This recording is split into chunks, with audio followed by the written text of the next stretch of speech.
बार एक राजा और एक लकड़े के व्यापारी की बहुत अच्छी दोस्ती थी। लकड़े का जो व्यापारी था वो चंदन का बहुत बड़ा व्यापारी था। राजा उस राजा का अब दोनों में दोस्ती इतनी अच्छी थी, लेकिन कभी कभी क्या होता है व्यापार में नुकसान होता है। तो लकड़े का जो व्यापारी था उसको नुकसान हो रहा था, उसके चंदन की लकड़ियाँ बिक नहीं रही।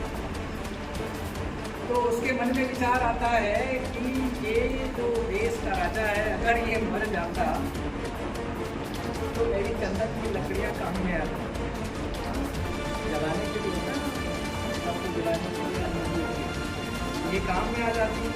अब राजा के मन में इसके विचार के कारण उसके राजा के मन में विचार आता है ये मेरा मित्र मर जाता था तो इसकी सारी चंदन की लकड़ियों का मैं अपने राज्य को उसमें शामिल कर लेता और उसकी सामग्री अपना। दोनों एक दूसरे के विचार से प्रभावित हो गए थे।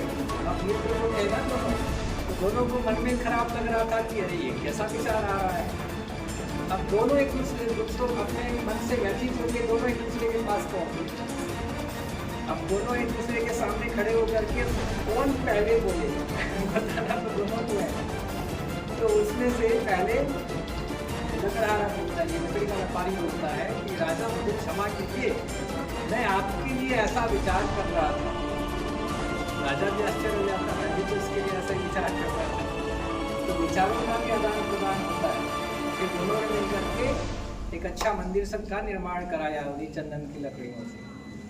तो इसीलिए विचार हम कुछ भी किसी के लिए कर लें तो इस पर आपको ध्यान रखना चाहिए। दूसरे पर पहुँचेगा, जितनी बोल के आप नहीं पहुँचा सकते ना, उतना सोच के आप पहुँचा सकते हैं।